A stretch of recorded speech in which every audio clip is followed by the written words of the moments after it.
हाँ, तो पथांतर कितना प्राप्त हुआ हमारा? पथांतर डेल्टा बराबर x d upon capital D. ठीक है, अब इस पथांतर की स्थितियाँ चूँकि अलग अलग होती है संपोषी और विनाशी के लिए, तो अगर हम अदीप्त फ्रिंज की चौड़ाई ज्ञात करना चाहते हैं तो संपोषी जब प्रदीप्त फ्रिंजों के बीच की दूरी है तो प्रदीप्त फ्रिंजों की स्थिति निकालनी पड़ेंगे। तो एन बी का मतलब कोई सा भी हो सकता है। एन बी दीप्त फ्रिंज के लिए, एन बी दीप्त फ्रिंज के लिए पथांतर कितना होगा? डेल्टा बराबर कितना होता है? मैंने पहले लिखाया था गणितीय विश्लेषण में तुम लोगों को, एन बी दीप्त फ्रिंज कब बनती है? जब संपोषी व्यतिकरण होता है। और संपोषी के लिए पथांतर क्या होता है? लैम्डा, 2 लैम्डा, 3 लैम्डा, 4 लैम्डा होता है कि नहीं? तो एन बी के लिए कितना हो गया? N lambda. एन बी फ्रिंज के लिए, एन बी दीप्त फ्रिंज के लिए कितना पथांतर होगा? N lambda. और पथांतर का जो सूत्र हमने ज्ञात किया वो कितना है? X d upon capital d. तो डेल्टा दोनों को बराबर करेंगे तो x d upon capital d. N बी फ्रिंज की दूरी है इसलिए इसको लिख दो एक्स एन, क्योंकि एक्स तो अलग अलग मान होंगे ना, पहली फ्रिंज के लिए, दूसरी के लिए, छठी के लिए, 12वीं के लिए अलग अलग मान होंगे। तो एन बी फ्रिंज के लिए इसको एक्स एन, ये सारी चीज़ें तो कांस्टेंट रहेंगी, स्मॉल डी और कैपिटल डी, क्योंकि स्मॉल डी तो बदलने वाली है नहीं ना कैपिटल डी बदलने वाली है। तो कोई सी फ्रिंज हो सबके लिए स्मॉल डी और कैपिटल डी की वैल्यू एज इट इज़ रहेगी, कांस्टेंट रहेगी। तो पथांतर हमारा लिख दिया हमने x n d upon capital d और इक्वल टू कितना हो गया? N lambda. ठीक है, अब इससे हम एक्स एन का मान निकालेंगे, कितना होगा? एक्स एन बराबर क्या हो गया? डी क्रॉस मल्टीप्लाई करेंगे, इधर हो गया d n lambda upon small d. इसको समीकरण नंबर लिख दिया हमने 4। ठीक है, अब ये एन बी के लिए आया। इसी तरह से एक क्रमागत आगे, क्रमागत मतलब जैसे 5वीं छठी क्रमागत होती है, छठी 7वीं क्रमागत होती है। सपोज ये 5वीं है तो छठी का मान निकालो या चौथी का निकालो, क्योंकि दोनों के बीच में ही तो क्या बनेगी? अदीप्त फ्रिंज बनेगी। तो एन प्लस 1वी दीप्त फ्रिंज के लिए,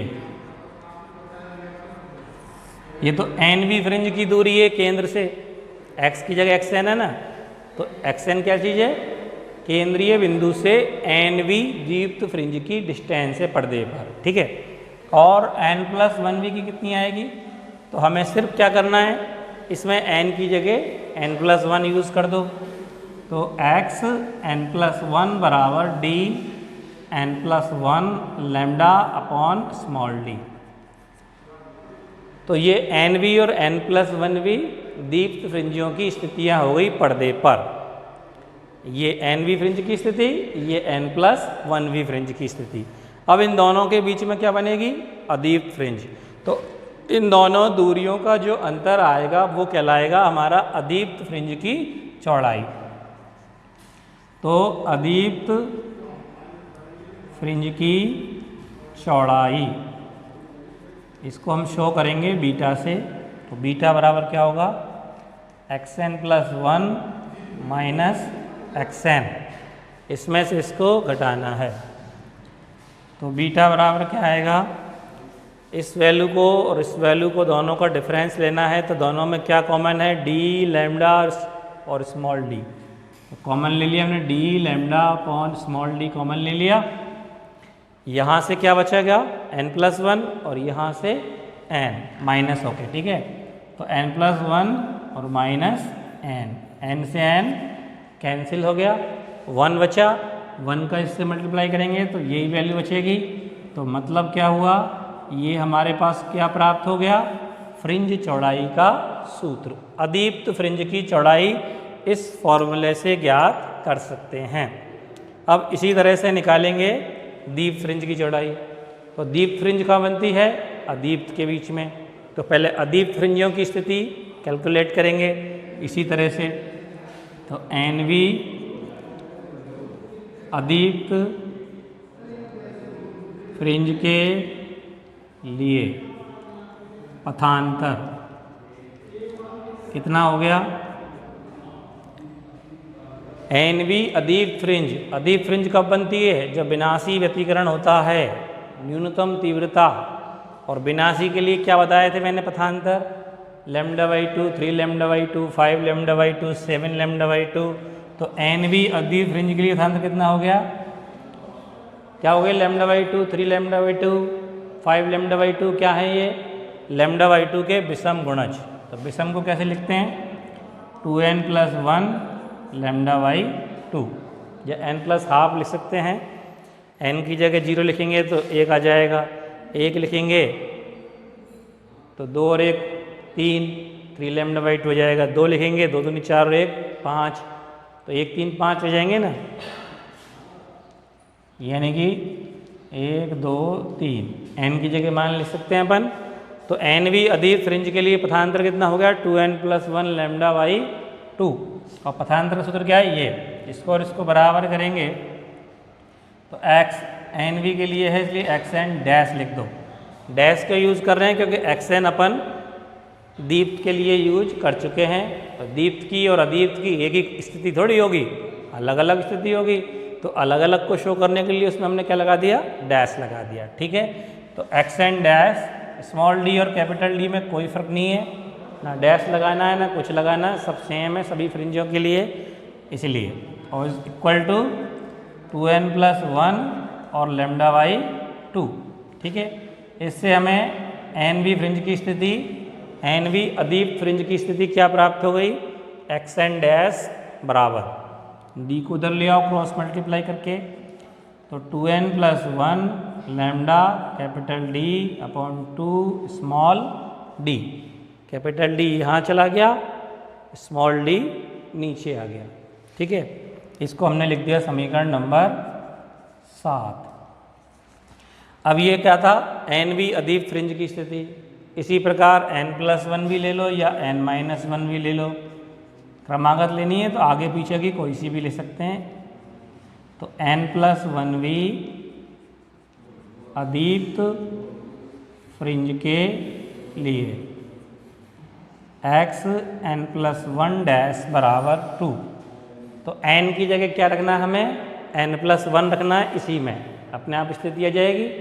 तो n की जगह n+1 लिखेंगे तो क्या आएगा? 2n+1 लिख दिया n की जगह, +1 इंटू λd अपॉन 2d। तो कितनी वैल्यू होगी टोटल? ये 2n + 3 होगी इंटू λd अपॉन 2d। 2 से गुणा हो गया ना, 2n, 2 एकम 2, 2 + 1 3 हो गया, 2n + 3 λd अपॉन 2d। अब इन दोनों का जो डिफरेंस होगा वो क्या कहलाएगा?